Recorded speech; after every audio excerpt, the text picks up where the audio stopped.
नमस्कार विद्यार्थी मित्रांनो, या व्हिडिओमध्ये आपण उदाहरण क्रमांक 7 शिकूया। 7 हा उदाहरण थोडा आगळा वेगळा आहे, छोटासाच आहे पण थोड्या वेगळ्या टाईपचा आहे, तो आपण समजून घेऊया। मी उदाहरण तुम्हाला ग्रुपवर पाठवलेलं आहे, तरी मी सुद्धा एकदा वाचन करतो आहे या उदाहरणाचं। उदाहरण क्रमांक 7 जो मी तुम्हाला ग्रुपवर पाठवलेला आहे, समजायला थोडा डिफिकल्ट, थोडा कठीण आहे, पण मात्र सॉल्युशन आपल्याला त्याच पद्धतीने करायचे आहे ज्या पद्धतीने आपण करत आलेले आहोत। बघा,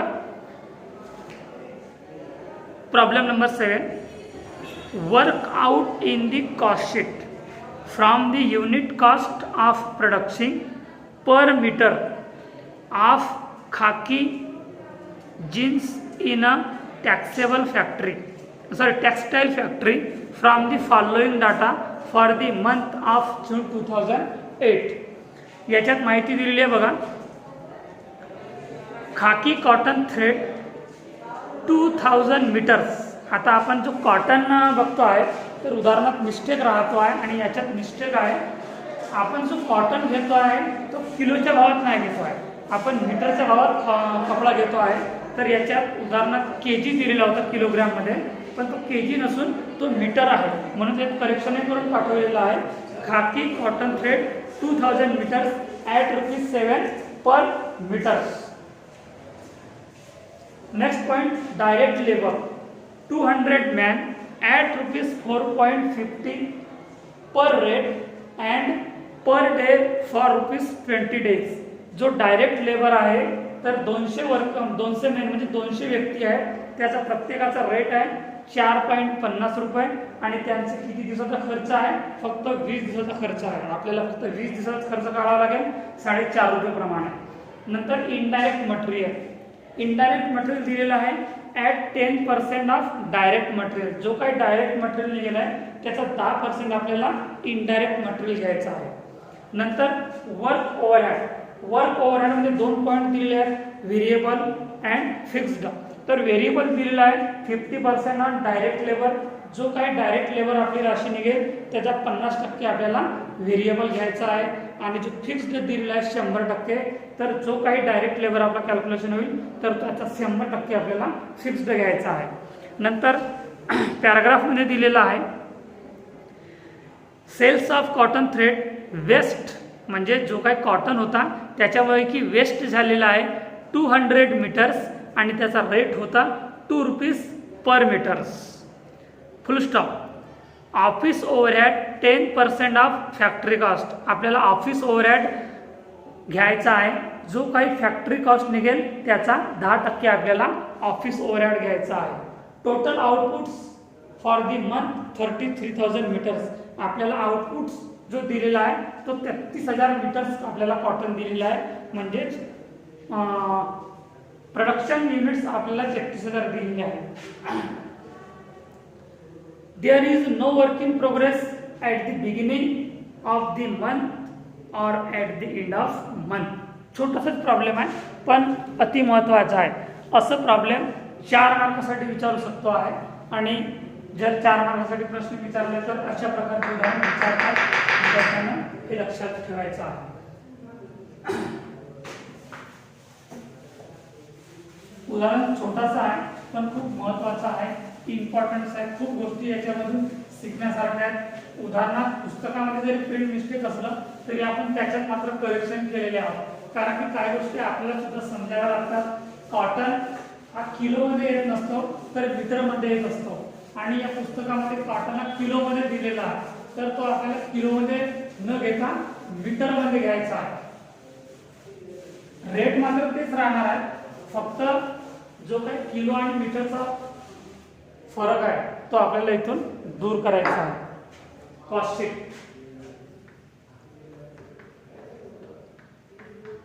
शीट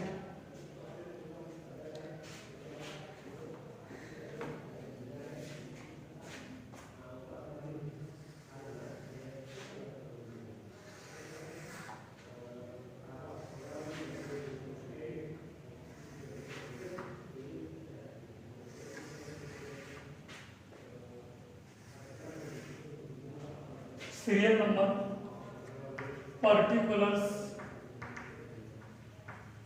रुपीज अँड रुपीज. पहिलं पॉईंट राहणार आहे आपला डायरेक्ट मटेरियल. हा आपला पॉईंट सुटणार नाही कॉस्टशीटमध्ये आणि पूर्ण कॉस्टशीट पूर्ण आपल्या सिलेबसमध्ये. पहिलं पॉईंट आहे डायरेक्ट मटेरियल.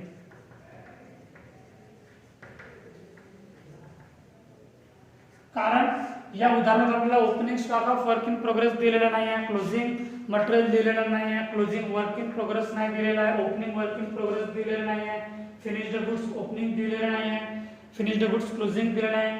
जी आपण माहिती 6व्या उदाहरण क्रमांकापर्यंत शिकलेली आहोत तशा प्रकारची आपल्याला सेपरेटली माहिती या उदाहरणात दिलेली नाही आहे. थोडं किचकटपणे विचारलेलं आहे, पण मात्र आपल्याला सॉल्युशन या पद्धतीने करायचे आहे ज्या पद्धतीने आपण करत आलेले आहोत. जे पॉईंट्स आपल्याला विचारलेले आहेत तेच पॉईंट्स आपल्याला कॅल्क्युलेशन करायचे आहेत. अदरवाईज दुसरे मुद्दे दुसरा खर्च आपल्याला याच्यात मेन्शन करायचा नाही आहे. डायरेक्ट मटेरियल काय विचारलेलं आहे. पहिला पॉईंट बघा, khaki cotton thread 2000 metres at ₹7 per metre. तर बघा 2000 मीटर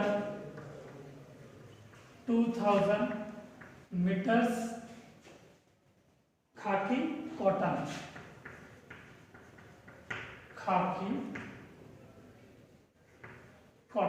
ॲट रुपीज किती रुपये दिलेला आहे ₹7. तर 2000 गुणिला 7 रुपये किती होणार 14,000.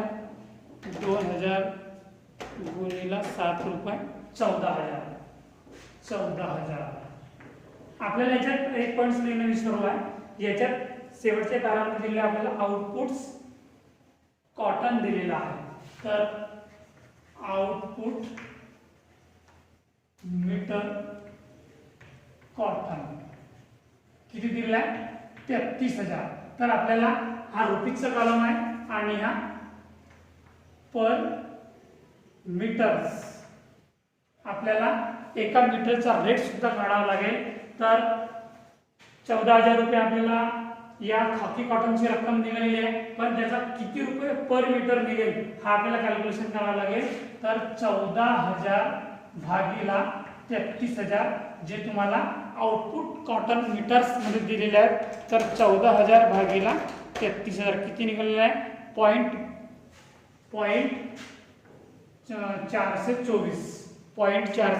424. पहिलं पॉईंट समजलं विद्यार्थ्यांना. डायरेक्ट मटेरियल आपल्याला 2000 मीटर्स कपडा दिलेला आहे खाकीचा कपडा, त्याचा रेट 7 रुपये दिलेला आहे. त्याचा आपण कॅल्क्युलेशन केलं तर त्या पूर्ण 2000 मीटरच्या कॉटनचा रेट निघालेला आहे 14,000 रुपये.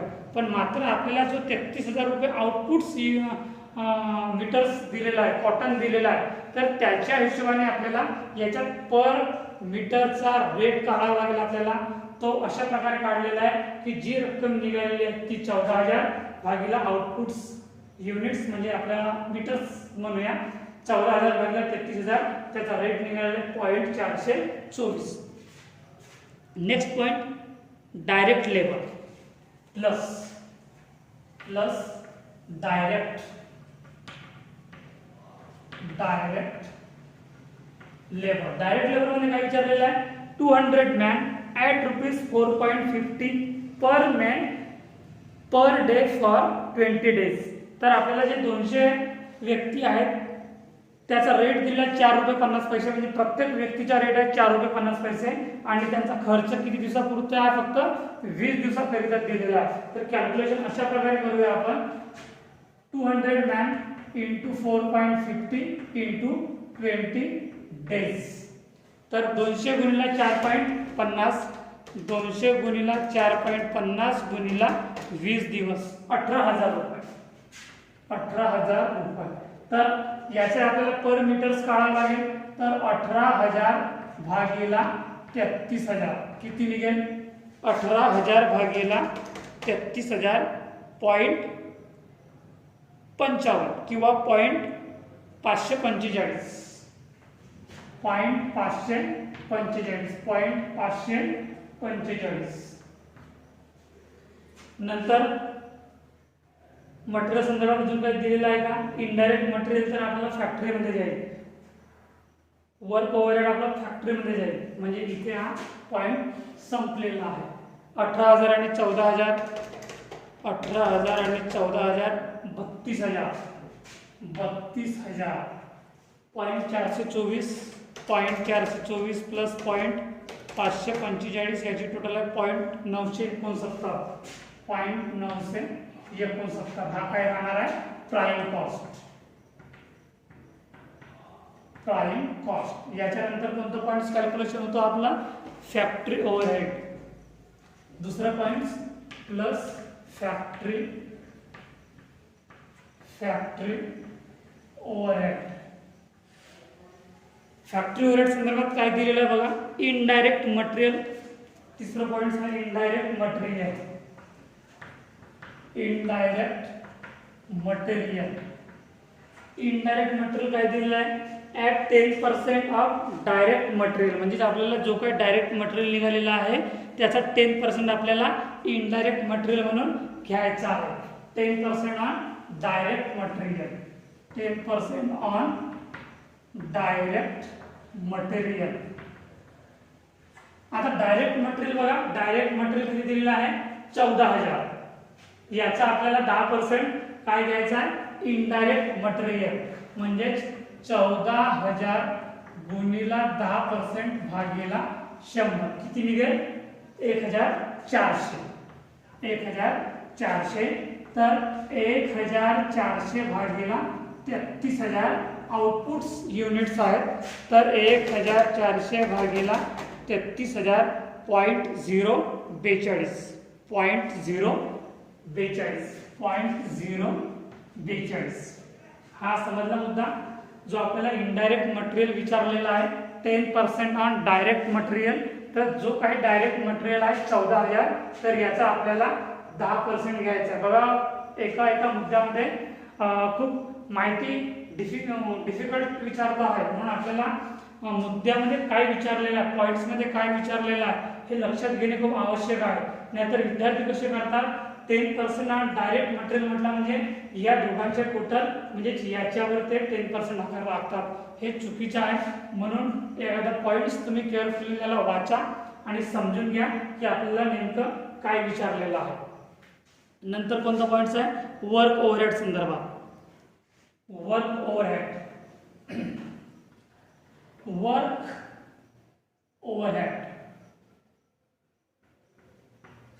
ओव्हरहेड याच्यात व्हेरिएबल दिलेला आहे आणि फिक्स्ड दिलेला आहे. Variable 50% on direct labour and fixed 100% on direct labour. तर व्हेरिएबल 50% ऑन डायरेक्ट लेबर आहे की डायरेक्ट मटेरियल आहे? डायरेक्ट लेबर आहे. डायरेक्ट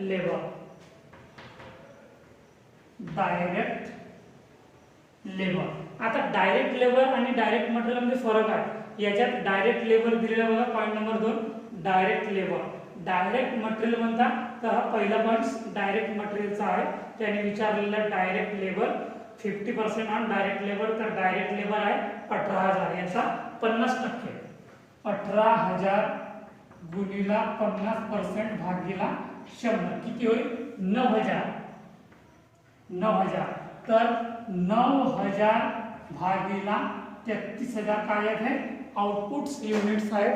तर याचा पर युनिट्स रेट निघेल 9,000 भागीला 33,000 .272.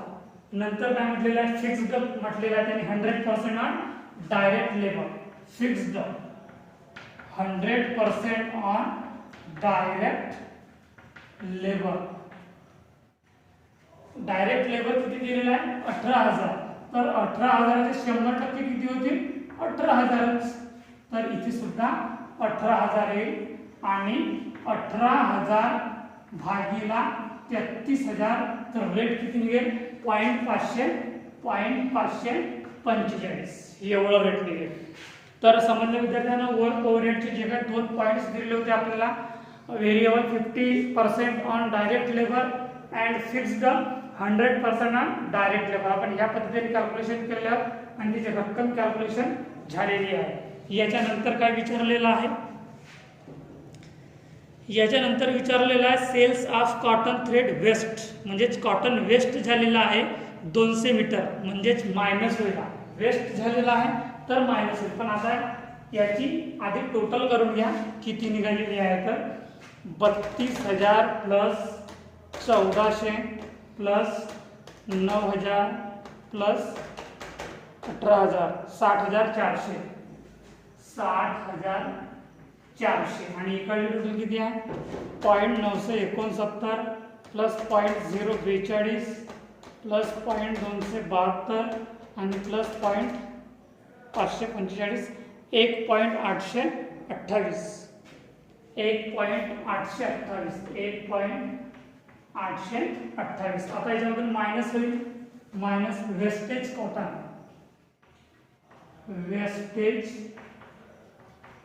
वेस्टेज कॉटन किती निघालेला आहे 200 मीटर्स कॉटन आहे, त्याचा रेट किती दिलेला आहे 200 मीटर कॉटनचा रेट दिला 2 रुपये पर मीटर्स, 2 रुपये पर मीटर्स. मी बाजूला लिहितो आहे.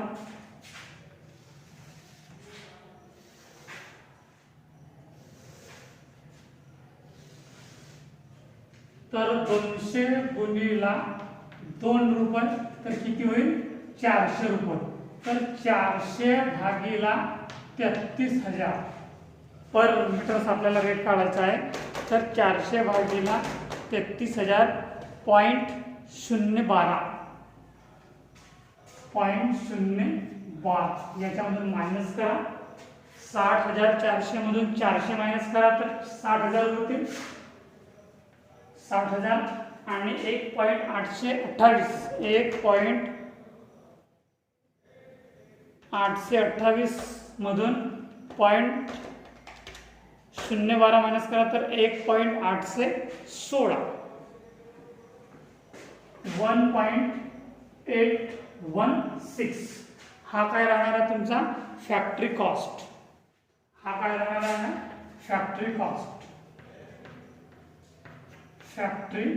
कॉस्ट. याच्यानंतर काय येतो आहे आपला ऑफिस ओव्हरहेड. ऑफिस ओव्हरहेड संदर्भात काही आपल्याला दिलेलं आहे का, दिलेलं आहे.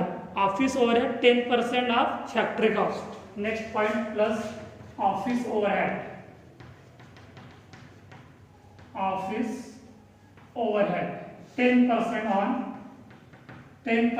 कशावर आपल्याला 10% टाकायचं आहे फॅक्टरी कॉस्टवर. 10% on factory cost. 60,000 गुणिला 10% भागीला 100 किती होतील 6,000.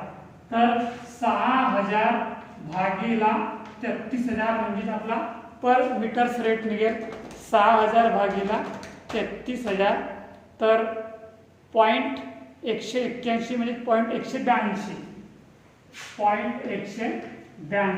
अजून काही दिलेलं आहे का, बाकी काही दिलेलं नाही आहे, एवढंच आहे.